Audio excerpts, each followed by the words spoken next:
Gamma function. Gamma function কি? Gamma function হচ্ছে এক ধরনের একটা ফাংশন, ঠিক আছে। এর অনেক বিস্তর, অনেক আলোচনা আছে, অনেক থিওরি আছে। তবে আমাদের কেমিস্ট্রিতে কোয়ান্টাম পড়তে হলে গামা ফাংশনের কিছু একটা আমাদের অ্যাপ্লিকেশন করতে হয়। অতএব এর কিছু একটা প্রয়োগ, এর অল্প একটা প্রয়োগ জানলেই আমাদের কি এটা হয়ে যাবে। তাই জন্য বিস্তর কিছু যাচ্ছি না। কি বলছে যে gamma function, this function does not operate zero and negative value. Zero and negative value, এই গামা ফাংশন জিরো এবং নেগেটিভ ভ্যালুর ওপর প্রয়োগ করা যায় না। কি গামা ফাংশন কি?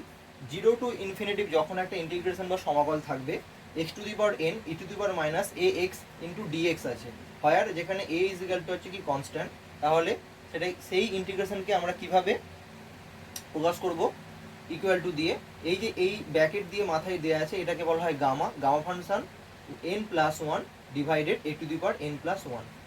এই গামা এন মানে হয়ে যাচ্ছে এর ভ্যালু হয় এন মাইনাস ওয়ান ফ্যাক্টরিয়াল। যেমন আমরা একটা উদাহরণ ধরে নিয়েছি কি গামা ফাইভ, তাহলে গামা ফাইভের ভ্যালু কি হবে?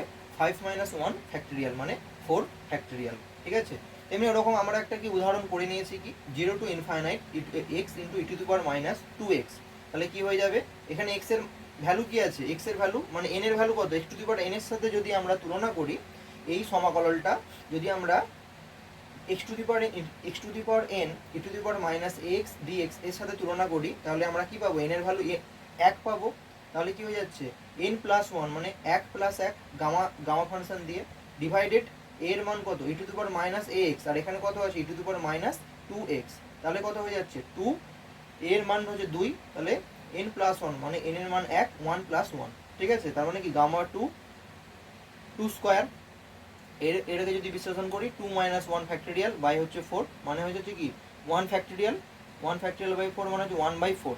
যেহেতু আমরা ওয়ান ফ্যাক্টরিয়াল ইজিক্যাল টু কি ওয়ানই হয়, ঠিক আছে। এরকম আর এক ধরনের একটা উদাহরণ নিয়ে নিয়েছি zero to infinite x square e to the power minus two x dx. তাহলে কি হয়ে যাচ্ছে? এটা যে গামা ফাংশন দিয়ে টু প্লাস ওয়ান বাই কত? Two to the power two plus one, ঠিক আছে। কারণ এখানে এন এর মান কত? এন ইজিক্যাল টু টু, তাহলে কি গামা দিয়ে টু প্লাস ওয়ান মানে কি গামা দিয়ে থ্রি বাই কত হয়ে যাচ্ছে?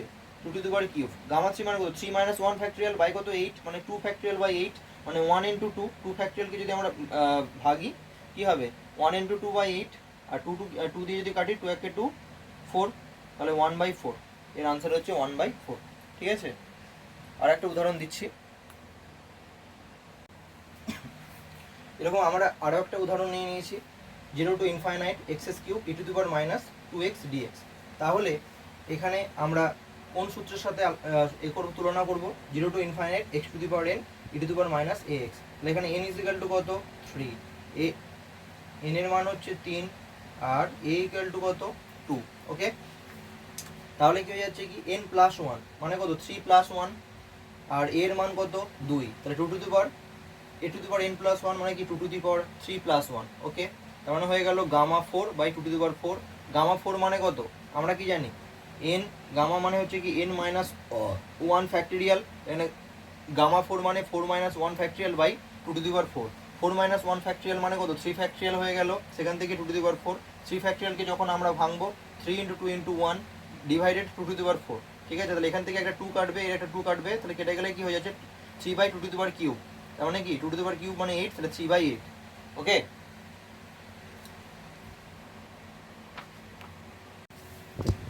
এবার একটা গামা ফাংশনের ভ্যালু সম্বন্ধে আমাদের জানতে হবে যে গামা হাফের মান হচ্ছে রুট পাই, এবং সমস্ত যখন আমরা ক্যালকুলেশন করব এই হাফে এসে থেমে যাবে, ঠিক আছে। কীরকম কি? যেমন উদাহরণ কি যে আমরা বললাম যে গামা হাফের মান হচ্ছে রুট পাই, তেমনি গামা থ্রি বাই টু থেকে three by two minus one করবো, হয়ে গেল কত? রুট পাই, তার মানে হাফ ইন্টু পাই, ঠিক আছে এইটা। এবার এখানে দেখো যে ফাইভ বাই টু থেকে এটা ধরো গামা ফাইভ বাই টু আছে, তার মানে আমাদের প্রথম কাজ হচ্ছে এই যে ফাইভ বাই টু থেকে মাইনাস ওয়ান করবো, ঠিক আছে। এখান থেকে যদি মাইনাস ওয়ান করি কত হবে? থ্রি বাই টু, তার মানে এর মান হয়ে গেল three by two. Three by টুর পর থেকে আবার একটা যদি বিয়োগ করি, থ্রি বাই টু থেকে যদি আবার এক বিয়োগ করি কত হয়ে যাবে? হাফ হয়ে যাবে, তার মানে three by two into half into pi. আর বিয়োগ করবো না, প্রথম শুধু একবারই বিয়োগ করবো, ওয়ান একমাত্র মাইনাস করবো, তারপর থেকে ওর এক এক করে ডিফারেন্স মাল্টিপ্লাই আকারে লিখবো, ঠিক আছে। উদাহরণ আর একটা দেখলাম, ধরো নাইন বাই টু থেকে মাইনাস ওয়ান করলে কীরকম আছে? সেভেন বাই টু, ঠিক আছে। একবারই শুধু মাইনাস করব, বাকিগুলো এবার ওয়ান ওয়ান মাইনাস করে মনে মনে -1 করবো আর মাল্টিপ্লাই করবো, মানে ধরো 9/2 থেকে -1 করলাম কত হলো 7/2। এবার 7/2 থেকে -1 করলে 5/2, কিন্তু মাইনাস দেবো না, 5/2 হলো। 5/2 থেকে যদি আবার -1 করি কত হবে 3/2। 3/2 তাহলে কি 3/2 মাল্টিপ্লাই করে হবে, 3/2 থেকে এক ধাপ আবার যখন মাইনাস করবো 1, তাহলে 1/2 পাই হয়ে গেল। ঠিক আছে, এবার ধরো 15/2, গামা 15/2 এর ভ্যালু কত হবে, যদি 15/2 থেকে -1 করি কত হয়ে যাবে 13/2 হয়ে গেল একবার। 13/2 থেকে কি হবে করসপন্ডিং 9/2, 9/2 থেকে -1 করলে কি 7/2, এগুলো সব মাল্টিপ্লাই হবে। মনে রাখতে হবে মাইনাস আমাদের একবারই করতে হবে। ঠিক আছে, তাহলে 15/2 থেকে একবার শুধু মাইনাস করলাম হয়ে গেল 13/2, 13/2 থেকে 9/2, সেখান থেকে 7/2 থেকে 5/2, 5/2 থেকে মাইনাস করলে 3/2, শেষ গিয়ে থামবে হাফ, এই 1/2 পাই। ঠিক আছে, আমাদের গামা হাফের মান হচ্ছে 1/2, ওর পরে আর নামবে না। ঠিক আছে, 1/2 ইন্টু রুট পাই, এগুলো সব রুট পাই হবে। হ্যাঁ, রুট পাই হবে এগুলো, রুট পাই, রুট পাই। ঠিক আছে,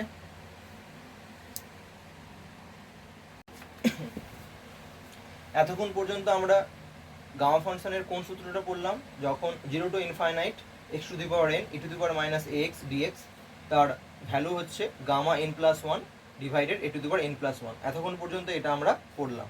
এবার আমাদের জানতে হবে যখন ইন্টিগ্রেশনের রেঞ্জটা -ইনফাইনাইট থেকে +ইনফাইনাইট থাকবে x⁴n e⁻−ax², এদের ক্ষেত্রে দুটো, এটা জানতে হবে, এদের ক্ষেত্রে দুটো কি কন্ডিশন আছে। যদি if n is equal to odd means 1, n is equal to n এর value 1, 3, 5, 7, 9 etc., then the value of integration will be 0. Otherwise, if n is equal to even, that means 2, 4, 6, 8, 10.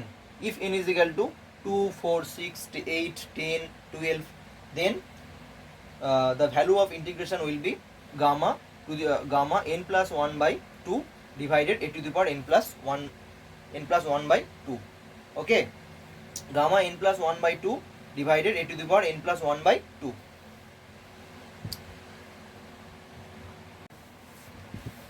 যেমন একটা উদাহরণ নিয়েছি example, -infinite two +infinite x⁵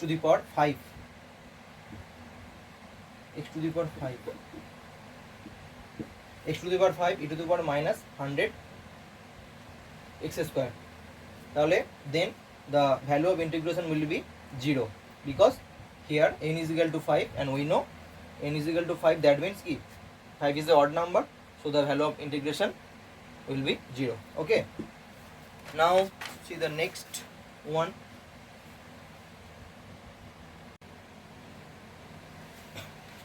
Now see the next example, -infinite to +infinite x² e⁻5 into x².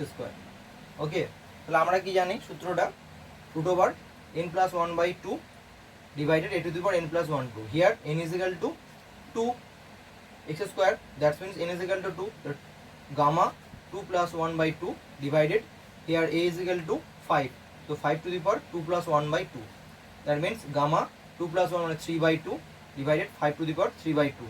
তো আমরা তো জানি the value of gamma, the value of 3/2 gamma, that means 1/2 into √π. Okay, R divided 5⁵3/2. তো 1/2 into √π, R here 5⁵3/2, মানে এটা উপরে গেলে কি হয়ে যাবে 5⁻³ তাহলে 1/2 into √π, ওই -3/2 কে যদি আমরা ভেঙে লিখি কি হয়ে যাচ্ছে এটা, যে 5⁻½ into 5⁻1, কারণ কি এখানে -½ আর -1 যদি যোগ হয়ে যায় কি হয়ে যাচ্ছে -3/2 হয়ে যাচ্ছে, -3/2, ওটাকে আমরা ভেঙে লিখেছি, তাহলে 1/2 √π কি হয়ে যাচ্ছে 5⁻½ মানে কি 1/5², ওটা মাইনাস ছিল নিচে গেলে কি প্লাস হয়ে গেল, আর 5⁻1 মানে কি 1/5 আমরা লিখতে পারি। ঠিক আছে, তাহলে এটা যেমন ছিল 1/2 into √π, আচ্ছা 1/5², দ্যাট মিনস কি 1/√5 ইন্টু কত 1/5, 2 into 5 হচ্ছে 10, আর √π আর ডিভাইডেড √5, দ্যাট মিনস কি π/√5, √π/5. ওকে, এটা হচ্ছে